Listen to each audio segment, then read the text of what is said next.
Welcome to Jeeva's cooking. இந்த வீடியோவில் என்ன பார்க்க போகிறோம், வித்தியாசமான முறையில் ஒரு டின்னர் ரெசிபி. அதான் நீங்கள் டின்னராகவும் பயன்படுத்திக்கலாம், பிரேக்ஃபாஸ்ட்டு இல்லை ஸ்நாக்ஸ் இந்த மாதிரி வச்சுக்கலாம். இதுக்கு நான் 1 கப் அளவுக்கு அரிசி மாவு, பச்சரிசி மாவை எடுத்து வச்சுருக்கேன். 1 கப் அளவுக்கு ராகி மாவு, கேழ்வரகு மாவு, 1 கப் அளவுக்கு தேங்காய், ஒரு 1/4 கப்பு வேர்க்கடலையை வறுத்து வச்சுருக்கேன். இதை என்ன பண்ணணும் அப்படின்னா, அந்த வேர்க்கடலையை தோலை எடுத்துகிட்டு மிக்சியில் கொஞ்சம் 1-2 உடச்சி எடுத்துக்கிடணும். இந்த தேங்காய், இந்த கேழ்வரகு மாவு, இந்த அரிசி மாவு எல்லாத்தையுமே நம்ம நல்லா வறுத்து எடுத்துக்கணும். வறுத்து எடுத்துக்கிட்டு அதுக்கப்புறமா என்ன பண்ணணும் அப்படின்னா, ஏற்கனவே பாகு நான் கருப்பட்டி பாகு காய்ச்சிருக்கேன். நீங்கள் எதுனாலும் காய்ச்சிக்கலாம். பாகு காய்ச்சி வச்சுருக்கேன். அப்புறம் அதை கலந்து என்ன மாதிரி செய்யலாம் அப்படிங்கிறத பார்க்கலாம். இப்போ நம்ம தனித்தனியாக இதை வறுத்து எடுத்துக்கலாம். ஃபஸ்ட்டு நம்ம ராகி மாவை வறுத்து எடுத்துக்கலாம். நல்லா வாசம் வர்றது வரைக்கும் வறுக்கணும். ரொம்ப கருகிடாமல் அடுப்பை நல்லா லோவில் வச்சுட்டு என்ன பண்ணுங்கள், வருங்க. அடுத்து அரிசி மாவு வறுத்துக்கலாம். ராகி மாவு வறுத்து இப்படி ஒரு பாத்திரத்துக்கு மாற்றிடலாம். அடுத்து தேங்காய் வறுத்துக்கலாம்.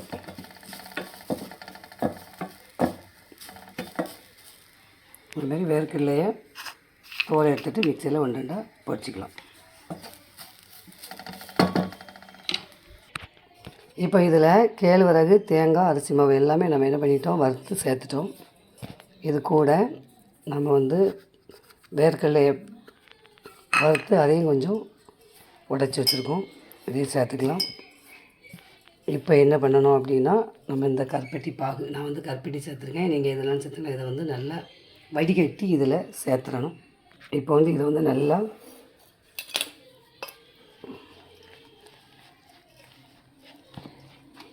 நல்லா பிசைஞ்சு விட்டுடலாம்.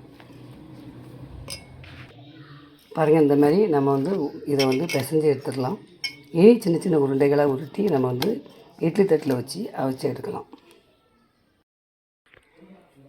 இந்த மாதிரி உருட்டி வச்சுட்டு நம்ம என்ன பண்ணிடலாம், இட்லி பாத்திரத்தில் வச்சு இப்போ அவிச்சு எடுத்துடலாம்.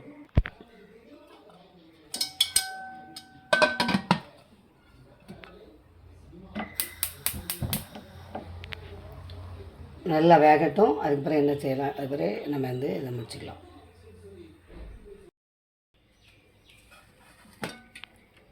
பாருங்கள், நல்லா அவிஞ்சிட்டு நீங்கள் இப்படி அமைக்க பாருங்கள். இதை நீங்கள் செஞ்சு பாருங்கள். இதை நீங்கள் பிரேக்ஃபாஸ்ட்டாகவும் வச்சுக்கலாம், டின்னராகவும் வச்சுக்கலாம். ரொம்ப சத்து நிறைஞ்ச நம்ம கேழ்வரகு மாவு சேர்த்துருக்கோம், தேங்காய், வேர்க்கடலாம் சேர்த்துருக்கோம். அதனால் நல்லாயிருக்கும். செஞ்சு பார்த்துட்டு எப்படி இருக்குன்னு கமெண்ட்ஸ் கொடுங்க.